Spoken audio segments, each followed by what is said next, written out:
everyone, welcome to One Girl, Two Cities on Sizzla 99.9 KSIZ. I'm Laura, and I'm here to tell you about what's going on in the cities, from concerts to theater to restaurants and everything in between. I've got a website you guys can check out. It's onegirl2cities.com, all spelled out. You can find me on Facebook and Twitter and all the other social medias almost from there. Chris is producing tonight. Thanks to him for being here. Hello. And I am joined by John Heimbuch, who is co-artistic director of Walking Shadow Theater Company, as well as a vocalist for the band Bad September. Thank you for being here. Thank you for having me. Yeah, you're welcome. Of course. I'm excited to talk about lots of different things at theater night between theater and music. There's a lot of topics to cover in that. Absolutely. So why don't you just start by telling us a little bit about your background, where you're from, and Sure. how you got into theater? Well, I grew up in the Twin Cities.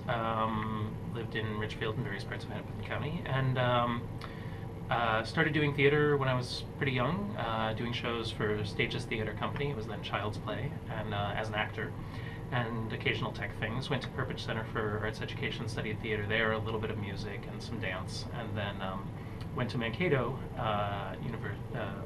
Minnesota State University, Mankato, and was there for my undergraduate, and got a major in theater with an emphasis on directing and acting, and a minor in modern dance. So You're just kind of a jack of all trades. I just keep picking up habits. I don't know. And I know you do a lot of writing. I do. Well. I do. Yeah, I mostly came to playwriting because I really wanted to be a director. I really wanted to start a theater company in college.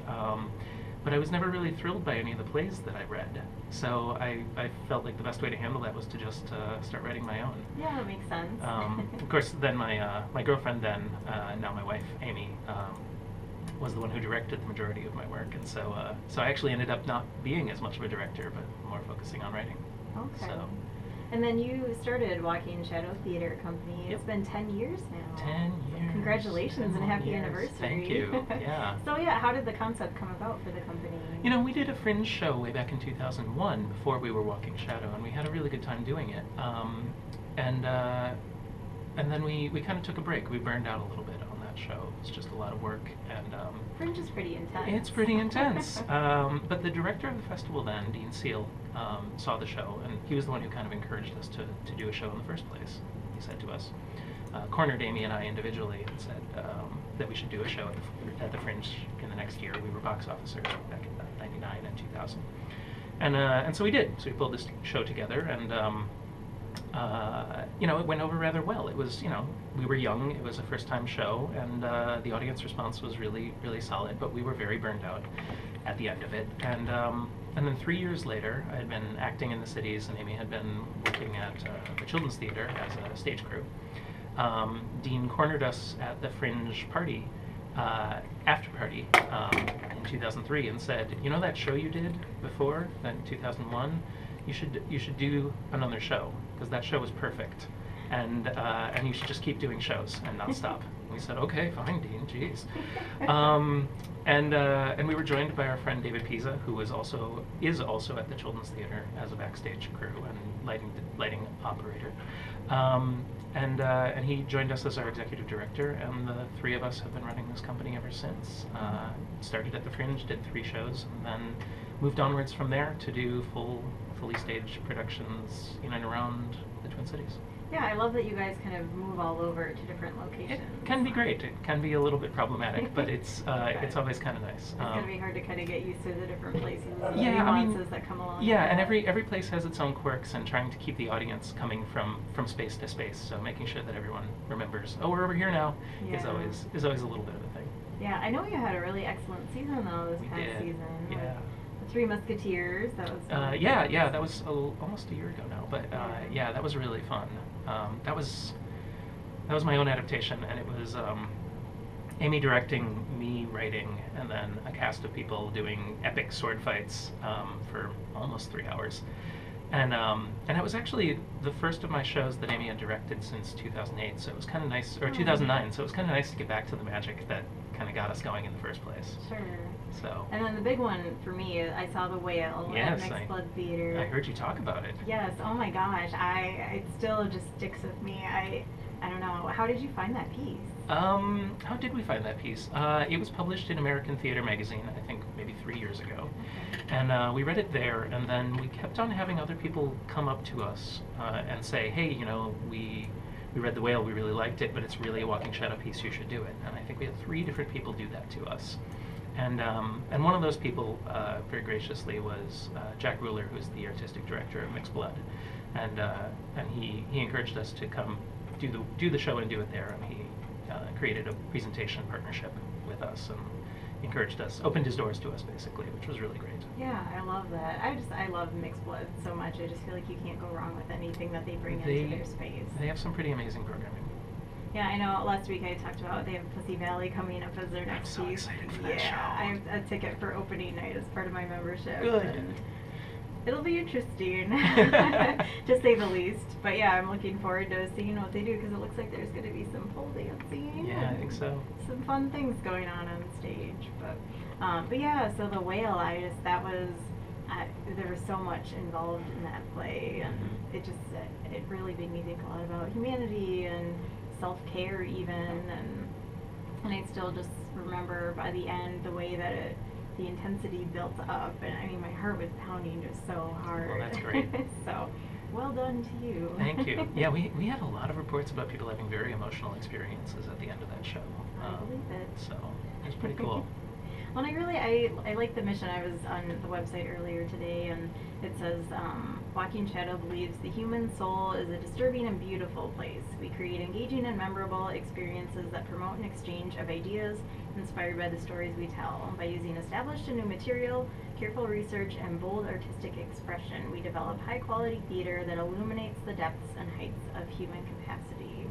I just love that. Thank you. Yeah, I think the mission sort of sets a high bar for ourselves that we're always kind of aiming to achieve, which is not always easy, but it's a lot of fun to be in that striving, you know. And so how does your play selection process typically work?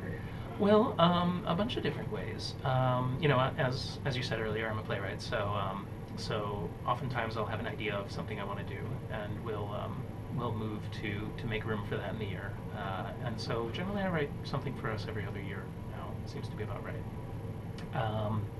And then we kind of look at plays that have elements that are fun or important or epic. Those are the kind of qualities we look for. And Whale was a capital I important, kind of a lowercase f fun.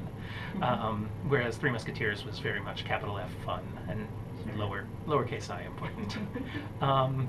But that we read a lot of plays and look at what's being done around the country, what's being done locally, and kind of keep lists of shows that we want to do, and try to pair them up in ways that will give each season a little bit of epic, a little bit of fun, a little bit of important, and try to keep the audience engaged and coming back. Yeah, get a good balance there. Yeah. And so then from there, how do you go about selecting your location for the shows? Well, it's a mix of what's available and what kind of feels right. And audience capacity is a factor in that. There are some spaces we used to use more regularly but have stopped using so frequently because our audience has grown over the last 10 years. And so 60-seat spaces no longer really work for us in the way that now we're kind of angling at 100 or more. So, and you know, the Twin Cities have a lot of great small theaters, but they're kind of constantly changing. So you learn what's available, what's new, what's going to be available to us. And every space books its own. You know, some spaces have resident companies, and they figure out what they want to have in there and do what they're going to do, and then others are kind of rental houses that we can just go in and do whatever we like. So, but we try to make sure that whatever play we're doing is really well suited to the environment it's in, so that we're really using the staging and really accentuating the story of the piece through the way the audience sits compared to where the stage is and what that dynamic relationship is. Sure. Okay.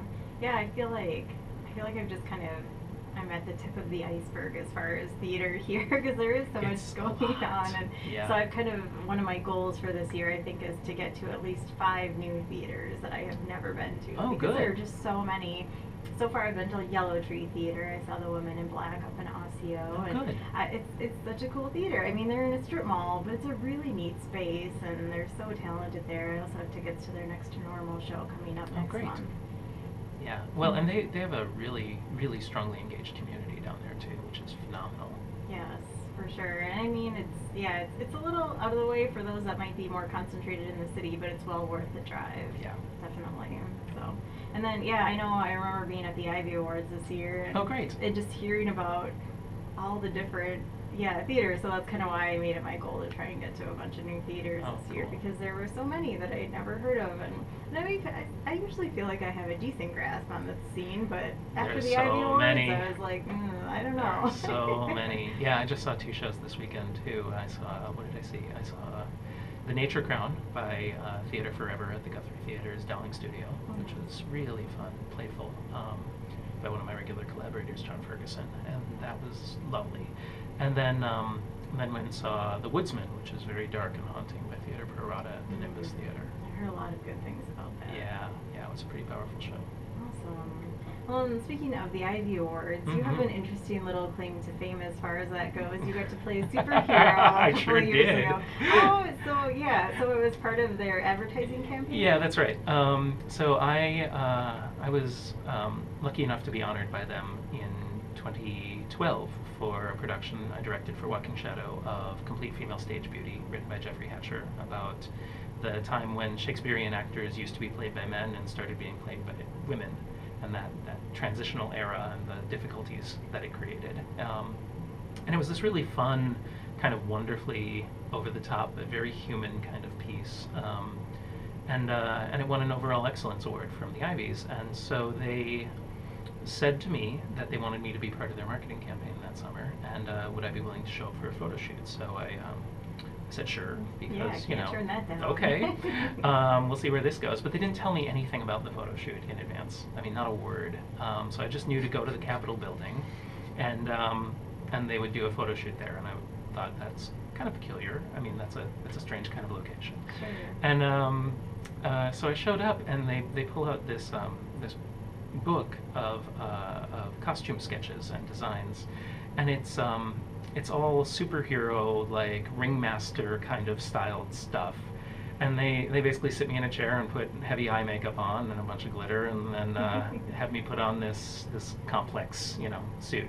But they had also they apparently went through every one of their people who were in that campaign's kind of online persona and said, what do they do? What sort of represents them? And they had discovered that I was a singer in a steampunk band, so they said, okay, let's grab that and run with that. And so there I am in a top hat on top of the Capitol building, That's so cool. swinging that whip in the middle of the stormy skies. Wow, what a fantastic experience. It was pretty cool. I mean, not many people can, not anyone really can say that they've done that. No, it was, so, well it was done. pretty awesome. The funny thing about that particular shoot was there were, we went up to the top of the Capitol, and there was a group of 3rd graders on a school field trip touring the Capitol up on the roof.